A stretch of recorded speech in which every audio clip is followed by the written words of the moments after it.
Want to know what successful people are doing with their money to create wealth and use it consciously for the greater good? Welcome back to Wealth Unplugged, the weekly podcast that gives you diamond tips on creating conscious wealth from changemakers, world shakers, and wealth creators. Now here's your host, Barbara Turley. Hi everyone, and welcome to Wealth Unplugged for another week of brilliant insights into wealth from the remarkable people I've been interviewing on my Feminine Wealth TV show. So this week I had Natascha Moy, founder and director of Girl Power Goddess, on the show. Now, I described Natascha as a total world shaker on the show, which made her gasp a little, as I know she wasn't expecting that. But the reason I called her that is because she honestly has such powerful self-belief and vision. It's quite amazing to be around her. You know, her creed, if you will, for her life is, when your life flashes before your eyes, make sure it's worth watching. Well, Natascha certainly embodies this philosophy and always strives to dream big, aim high, and live really large. She's a really dynamic entrepreneur and has successfully launched many businesses in her career. You know, armed with a Bachelor of Journalism, she cut her teeth in the challenging world of women's magazines, working her way from promotions to editing publications and winning a coveted PANPA award. Now, I hope I said that right. PANPA award. So she's also the producer and host of two wildly popular radio shows here in Australia. One called Food in Focus, which is dedicated to her total adoration of great food and fabulous wine. And the other one is called The Eden Show, which is about uncovering the myths and mysteries of women.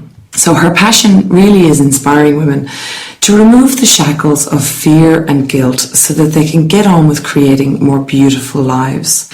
So look, the reason I wanted to get Natascha on the show was to specifically explore the reasons why women feel so darn uncomfortable with wanting to make a truckload of cash. You know, it was a great interview that went on for a good 40 minutes, so plenty of nuggets of wisdom in there to pore over if you have some time to check it out. So, to isolate just a few key takeouts I got from chatting with Natascha, I want to dive straight into the issue of making truckloads of cash with my key takeout number one. I chose to ask Natascha this specific question because she's one of the few women I've met that will openly say she wants to make $100 million. She wants to build a huge global business, and fast, and one that is set up for sale from day one. Now, the interesting thing about this is that I've watched Natascha say this to a room full of women several times over, and it would literally polarize an entire room. You can feel the energy shifting around so uncomfortably, where most of the women, they're kind of put off by this, and they feel it's verging on vulgarity, while others are kind of silently squirming in their seats, wondering how she's had the guts to admit something that they would never allow themselves to. So we got talking about this, and Natascha felt that a man would slap you on the back and say, good on you for wanting to earn $100 million or have a company worth $100 million, whereas women still feel quite challenged by it. Now, why is that? Well, we talked about this for quite a bit actually, and came to the conclusion that for women, making lots of money is still very much a man's domain. And so a woman entering that domain can be perceived as quite masculine and maybe threatening to other women, and particularly their sense of self. You know, I've spoken to quite a few of my guests about this problem actually. As women, it's not necessarily programmed into our DNA to be money savvy. You know, since the dawn of time, if you think about it, the concepts of money, business, and wealth have really been the domain of men. And women have taken little interest, or should I say, were not really allowed to take much interest really until our generation. So women today are stepping up and taking on the world of business in a brilliant way. But we still have this block around money and what it means to make a lot of money. I feel that we have to learn to reframe money and wealth and realize that money is just a neutral tool to be used for whatever purposes we decide it should be used for. It is there to serve us, and it is us that decide how we will use it to serve ourselves and society. Now, if Gordon Gekko's greed is good philosophy makes you just want to hurl, then don't blame money, just blame Gordon's massive ego. So this brings me to my next key takeout, which is kind of a follow-on point from the first one, I guess. Natasha's mission is to free women from fear and guilt so that they can finally create the beautiful life that they deserve. She believes that if we empowered all the women in business out there to make more money, then the knock-on effect on society and community investment would be absolutely huge. Now, this is a point I am 100% in agreement with.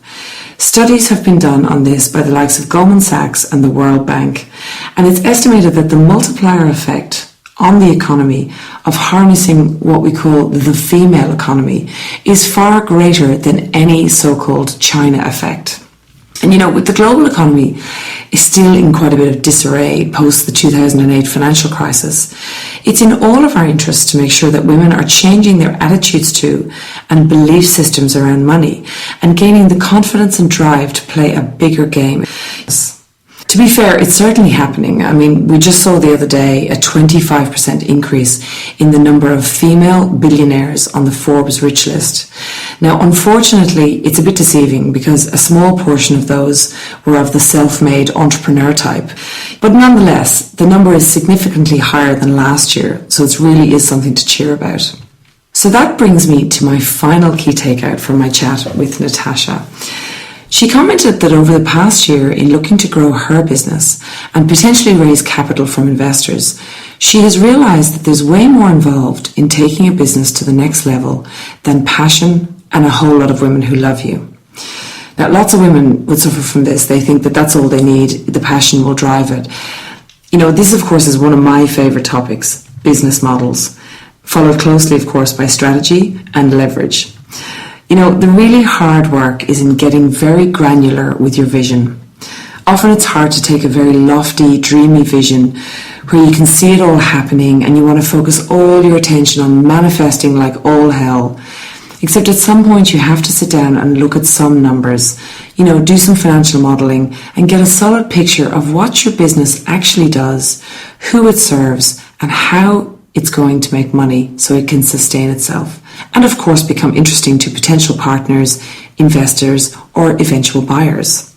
This is what I like to call the marriage of masculine and feminine energy, and it really is the key to success in business.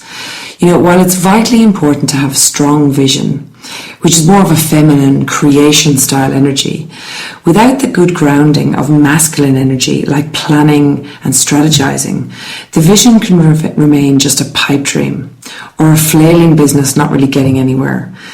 Similarly, great planners can often never make it big because they lack grand vision.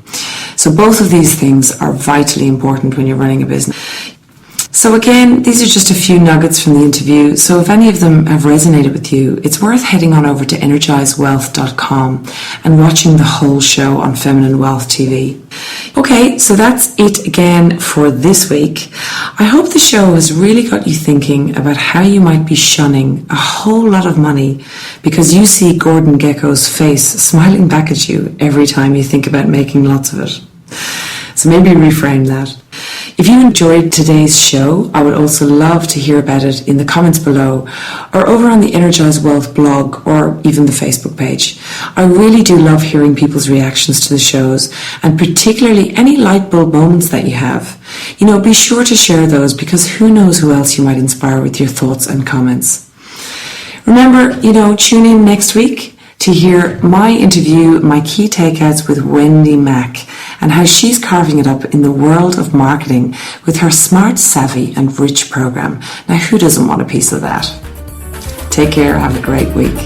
Thanks for tuning in. Come and join us on energizewealth.com to continue the conversation. Get your free video training, 7 Steps to Energized Wealth, and watch the video interviews that were the inspiration behind this episode.